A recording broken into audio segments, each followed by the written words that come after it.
Bonjour tout le monde, j'espère que vous allez bien, que vous avez passé une belle semaine. Donc, je suis super heureuse d'être de retour aujourd'hui avec la vidéo concernant les rénovations de l'appartement locatif. J'en ai pas parlé énormément dans la dernière année, mais j'en ai parlé un peu ici et là, particulièrement sur Instagram, et vous aviez beaucoup de questions. Je voulais pas en parler nécessairement parce que c'était un long processus, puis même pour moi, c'était pas clair et évident tout ce parcours-là de rénovation, mais aujourd'hui je vais répondre un peu aux principales questions qui m'ont été posées, mais aussi je vais vous montrer un avant, un après, quelques dépenses qu'on a eues, qu'est-ce que je ferais différemment également aujourd'hui, puis en tout cas un petit peu vous parler de tout ce parcours-là qui a duré un an. Juste avant de commencer, je veux juste vous dire que exceptionnellement pour la communauté ici sur YouTube, je prolonge la promotion sur mes ateliers pour une semaine, donc pour une semaine encore vous avez 25% de rabais sur tous mes ateliers. Donc, si jamais vous aviez oublié de vous inscrire ou que vous avez manqué ça, c'est encore le temps de le faire. Toutes les informations vont être dans la description sous cette vidéo. Donc, nous, ici, on habite actuellement dans un duplex. Donc, ça veut dire qu'il y a comme deux appartements. Donc, il y a un appartement en haut et on a notre appartement ici dans lequel nous habitons. Et nous, on est propriétaire. Donc, on a acheté ici en 2020, si je me trompe pas. Donc, ça fait environ 5 ans qu'on a notre appartement locatif. Donc, dans l'appartement locatif, on avait une locataire depuis 3 ans. 3-4 ans. Puis, lorsqu'elle a quitté l'appartement, nous, on a décidé de vraiment tout rénover en entier l'appartement en haut parce que c'est un appartement qui, j'ai l'impression, avait été rénové un peu au fil du temps. Donc ici, c'est un immeuble de 1950 environ. Donc c'est un bâtiment qui a quand même de l'âge et ça a été rénové au fil du temps.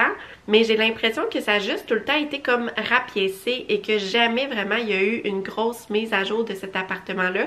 Donc, on a décidé de vraiment comme tout enlever pratiquement puis de recommencer à neuf. Donc, l'appartement en haut, c'est environ un 6,5 ou un 5,5 avec une pièce additionnelle.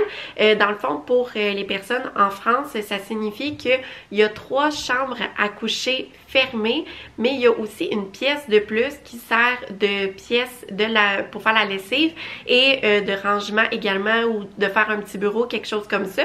Donc, on pourrait considérer que c'est un 6,5. Pour la superficie, c'est environ 1000 pieds carrés, ce qui représente environ 100 mètres carrés. Donc, nous, on a décidé de faire des rénovations en haut pour justement le mettre à jour. Puis, étant donné que ici, le duplex, c'est un bien immobilier qu'on veut garder longtemps et avoir des revenus locatifs tout au long de notre vie, ben pour nous, c'était important de profiter du fait qu'il était libre pour le mettre à jour et également pour augmenter sa valeur parce que on le sait, les biens immobiliers dans les 5 dernières années ont pratiquement pris 50%.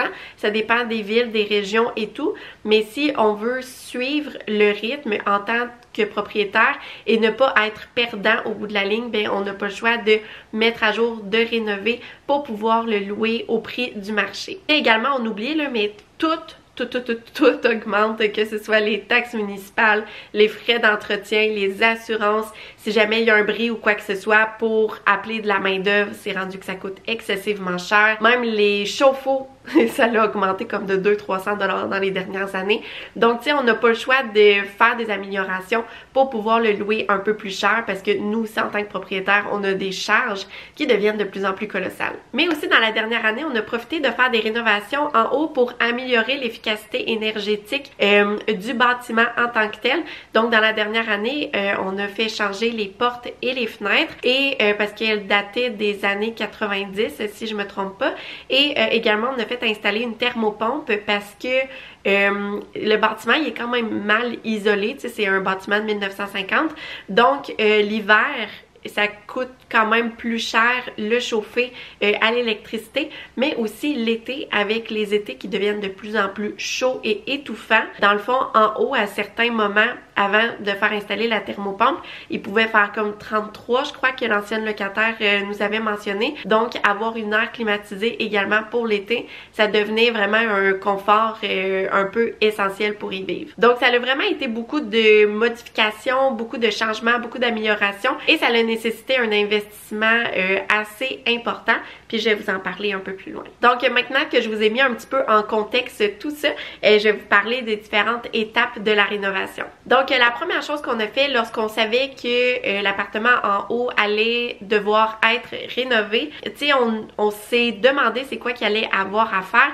Tu sais, comme on savait qu'il allait avoir de l'amélioration au niveau de l'électricité, au niveau de la plomberie également, qu'on allait devoir refaire des murs et ainsi de suite. Ensuite, on s'est fait un budget rapide de combien les rénovations allaient pouvoir coûter. Donc, on a fait différentes soumissions, par exemple pour les fenêtres, pour les thermopompes, mais aussi on a magasiné rapidement sur internet pour savoir combien ça pouvait coûter un nouveau bain, une nouvelle vanité, une nouvelle toilette, une cuisine et ainsi de suite. Donc à cette étape-ci, vraiment lorsqu'on était dans la planification, on avait chiffré que seulement en matériaux ça allait coûter autour de 15 000 $ hors main d'œuvre et hors extra. Donc, je vous le dis tout de suite, le budget n'a pas été respecté, donc ça a coûté pas mal plus cher que ça. Donc, l'année passée, la destruction de ce qu'il y avait déjà a été commencée.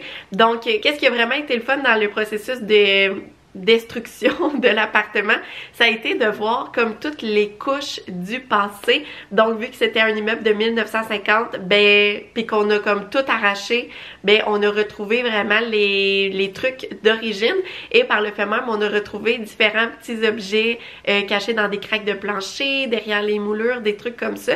Puis je trouvais que c'était un peu magique de redécouvrir tout ça. Ça, c'est une boîte avec les choses qu'on a trouvées là, pendant les rénaux quand on faisait comme la déconstruction, qu'on arrachait toutes. Moi, ce que j'ai le plus aimé, c'est cette photo-là d'une petite fille que j'ai retrouvée comme dans une craque de plancher. On a retrouvé plein de petites voitures. Les voitures, me semble, c'était en dessous des placards de la cuisine. Ça, c'est vraiment très, très cute. Puis une autre ici comme ça. Je sais pas s'il y a une année. Une petite bille. Un œil de dragon, si tu connais ça.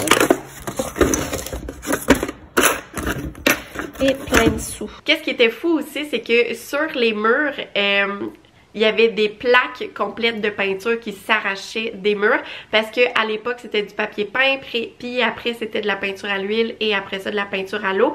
Donc avec le temps, la peinture à l'eau, littéralement, elle s'écaille et elle s'arrache. Puis derrière tout ça, on pouvait voir des papiers peints vraiment qui dataient de 1950 avec les couleurs et tout pour les chambres des enfants par exemple. Et c'était vraiment, moi en tout cas j'aime beaucoup ça, l'histoire et tout, fait que c'était vraiment le fun de voir tout ça. Mais aussi, qu'est-ce qui était fou, c'était de voir les différentes tendances au fil des époques. Tu sais, comme dans les années 50, c'était vraiment comme des couleurs rouges, bruns, des trucs comme ça. Et après ça, on a vu des papiers peints qui dataient vraiment des années 80, que c'était un peu des couleurs pastel, un peu brillants, avec les motifs fluides et tout. Et sinon, pour le plancher, particulièrement dans la cuisine, là, on est vraiment retourné au pré-lard des années 50. Donc, ça, c'était tout simplement fou. On a tellement dû arracher de couches de plancher. Je pense qu'il y avait comme le plancher de bois original, il y avait le pré-lard des années 50, après ça il y avait comme du bois laminé par lequel dessus je crois qu'il y avait deux autres couches de pré-lard, donc c'était vraiment fou de voir toutes les différentes couches et ça a été beaucoup de travail à arracher tout ça. Puis sinon, tu sais, même la cuisine, c'était la cuisine originale de 1950, fait que tu sais, vraiment une mise à jour était nécessaire. Donc dans cet appartement-là, il y a vraiment tout qui a été refait, donc les planchers ont été tout arrachés pour retourner vraiment au plancher d'origine qu'on trouvait qui était magnifique, que ça donnait du cachet et nous on aime vraiment ça, les planchers comme ça. Donc ils ont été sablés, teinturés, vernis pour retrouver vraiment le cachet d'origine et sinon tu sais les murs ils ont été plâtrés, ça a vraiment été un long processus parce qu'il y avait énormément de travail à faire puis ensuite ça a été repeint, même les couches de peinture ça en a pris plusieurs également pour que ça fasse un beau résultat. Sinon, la cuisine a été refaite, la plomberie a été refaite, l'électricité qui a été refaite, la salle de bain complète a été refaite également. Sinon aussi, on voulait également que le look de l'appartement soit quand même mis à jour et soit quand même moderne tout en respectant le style de l'appartement. Donc, tiens, on a fait ajouter des luminaires à LED dans la cuisine parce qu'on voyait ça dans de nombreux appartements puis on trouvait que c'était très joli et que ça ajoutait beaucoup de luminosité sans trop dépenser. Puis j'ai été surprise de constater qu'un luminaire comme ça coûte seulement une dizaine de dollars en quincaillerie. Fait que ça, c'était une bonne surprise. Également, on a fait ajouter des prises de courant à certains endroits parce qu'étant donné que c'était un vieil immeuble puis que dans le temps, il y avait moins d'appareils électriques, ben tu sais, comme à côté de la base de lit, ben tu sais, ça manquait vraiment une prise électrique, fait qu'on en a ajouté là. Donc, c'est des petits ajustements qui ont été faits pour refléter davantage les besoins d'aujourd'hui. Donc, maintenant, je vais vous parler un peu plus du budget puis de l'argent dépensé pour les rénovations de cet appartement. Donc, qu'est-ce qui a quand même été un avantage, mais un inconvénient aussi en même temps concernant les rénovations de l'appartement, c'est que ça a été un processus qui s'est échelonné sur un an. Fait que qu'est-ce qui a été bien, c'est que toutes les rénovations ont été payées avec notre argent. Donc, on a pu vraiment mieux gérer ces dépenses-là, puis éviter de s'endetter pour rénover l'appartement. Donc, ça, il y a vraiment différents modes de pensée par rapport à ça. Là. Il y en a qui disent que c'est mieux de s'endetter puis de le louer plus rapidement, des trucs comme ça.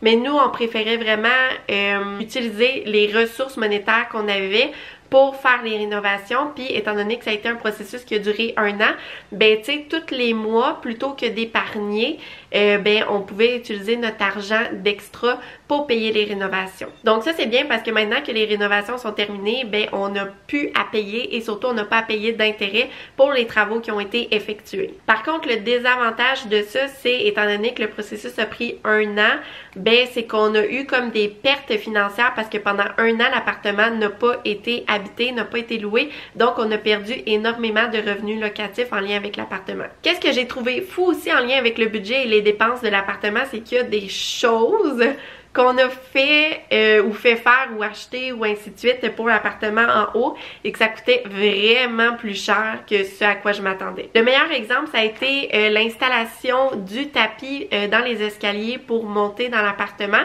Ça, dans le fond, c'était vraiment dû pour être remplacé, le tapis. On a fait faire différentes soumissions et tout. Juste le tapis dans l'escalier, avec l'installation, ça a coûté 1200 $ et ça, moi, je m'attendais pas du tout à ça, mais tu sais, c'est vraiment la main d'œuvre pour faire installer le tapis qui est plutôt onéreuse. Également, juste la céramique et le coulis pour l'entrée, là, je l'ai vraiment comme choisi pour que ça fitte avec le tapis puis que ça fasse beau et tout. Fait que je suis allée avec un modèle qui était un peu plus cher, mais vu que c'était une petite superficie, c'était comme pas trop pire, mais tu sais, ça a coûté comme 250 $ de matériaux juste pour un tout petit carré. Ensuite, pour vous donner d'autres chiffres, par exemple, la cuisine qu'on a installée, c'est une cuisine Ikea, puis avec les robinets, ça a coûté environ 2500 $ et c'est quand même une toute petite cuisine, donc ça nécessitait pas beaucoup de cabinets, puis pas beaucoup de comptoirs et ainsi de suite. Fait que tu sais, quand même, juste ça a coûté 2500 $ en matériaux. Ensuite, une autre dépense que j'ai été vraiment surprise, ça a été la baignoire dans la salle de bain. Donc, étant donné que c'est un appartement locatif, moi, je voulais vraiment qu'il y ait une baignoire parce que souvent, c'est pratique. Si jamais les locataires ont des enfants et ainsi de suite, avoir une baignoire, c'est vraiment idéal. Puis, il y a des personnes qui aiment beaucoup prendre un bain. Fait que moi, je voulais vraiment qu'on garde un bain de douche, mais celui qu'il y avait là avant, il était quand même très très vieux, là. Il était pas super vieux, mais tu sais, il y avait quand même plusieurs dizaines d'années, fait que on a préféré le mettre à neuf également. C'était une dimension de bain qui ne se fait plus aujourd'hui. Là, j'oublie c'est quoi le nombre de pouces. Je crois maintenant la normale, c'est comme 60 ou 62 pouces minimum la longueur du bain. Puis là, celui-là, c'était comme 54 pouces, je crois. Fait que c'était une baignoire qui était vraiment toute petite. Qui dit grandeur non conventionnel dit frais plus onéreux. Donc il y avait comme juste 2 modèles de baignoire disponibles dans cette dimension-là et c'était pas mal plus cher et il n'y avait pas de rabais évidemment. Donc juste la baignoire a coûté environ 800-900 $ et ça, moi, je trouvais ça fou, mais bon, c'était une contrainte à laquelle on n'a pas eu le choix de débourser. Ensuite, on a remplacé toutes les portes et les portes de garde-robe dans l'appartement et ça a été un bon 1000-1200$ seulement pour les portes, sans les cadrages. Également, au début, pour faire la démolition des principales choses dans l'appartement, on a loué un container et le container a coûté environ 370$. Je sais plus combien de temps on l'a eu, peut-être une dizaine de jours, il me semble qu'on a eu le container, mais 370$ pour ça. Également, les moulures dans l'appartement, ça a été une étape qui a pris beaucoup de temps également et qui a demandé beaucoup d'argent aussi. Donc, juste vite, ça a coûté environ 1000$ pour les moulures pour tout l'appartement. Et ensuite, dernièrement, un coup que toutes les rénovations ont été faites dans l'appartement et qu'on a brancher l'eau chaude et ainsi de suite, eh bien, le chauffe-eau a rendu l'âme. Donc, ça a été une autre dépense additionnelle pour l'appartement en haut. Donc, mais ça, par contre, là, le chauffe-eau, il était vraiment dû, là, il datait des années 2000. L'année d'installation était 2000. Fait que la durée de vie d'un chauffe-eau, c'est entre 10-15 ans gros maximum. Donc là, on est en 2025, donc il y avait sa durée de vie utile là, qui était bien achevée. Donc, on a dû remplacer le chauffe-eau. On est allé avec un modèle qui est éco-énergétique également. Donc, ça a quand même été un 800$ pour remplacer le chauffe-eau. Donc, ça ici, c'est juste quelques-uns des montants principaux en lien avec l'appartement. Mais tu sais, il y a eu des frais de quelques milliers de dollars pour la main-d'œuvre, certaines expertises et corps métiers également. Et aussi, tu sais, toutes les nombreuses chaudières, toutes les nombreux allers-retours à la quincaillerie pour acheter du matériel qui manquait et ainsi de suite. Ben, c'était tout le temps des 100$ par-ci, 300$ par-là, 500$ par-là. Donc, ça l'a monté assez vite. Puis là, malheureusement, j'ai pas fait le décompte au complet, mais tu sais, en quelques mois, il y a un bon 10 000$ qui a été dépensé pour les rénovations de cet appartement-là, hors fenêtre et hors thermopompe. Et pour l'année en cours, j'ai pas encore fait ma comptabilité pour l'immeuble, donc je le sais pas. Mais tu sais, pour vrai, là, ça a été plusieurs milliers de dollars d'investissement dans la dernière année pour rénover cet appartement. Mais ça fait partie du parcours d'être propriétaire et les investissements, c'est jamais du jour au lendemain. Il faut regarder ça sur plusieurs années. Et c'est la même chose également avec nos placements financiers, avec les institutions financières ou encore en bourse. Donc, c'est des décisions qui sont faites aujourd'hui qui, on le souhaite, va faire fructifier notre argent dans le futur. Donc, moi, je trouve que ça apporte quand même une belle stabilité. Puis c'est le fun de savoir qu'on est propriétaire puis qu'on peut avoir des revenus en lien avec la location de l'appartement également. Donc maintenant, je vais mettre quelques images de l'appartement avant et après. Donc je vous laisse regarder tout ça.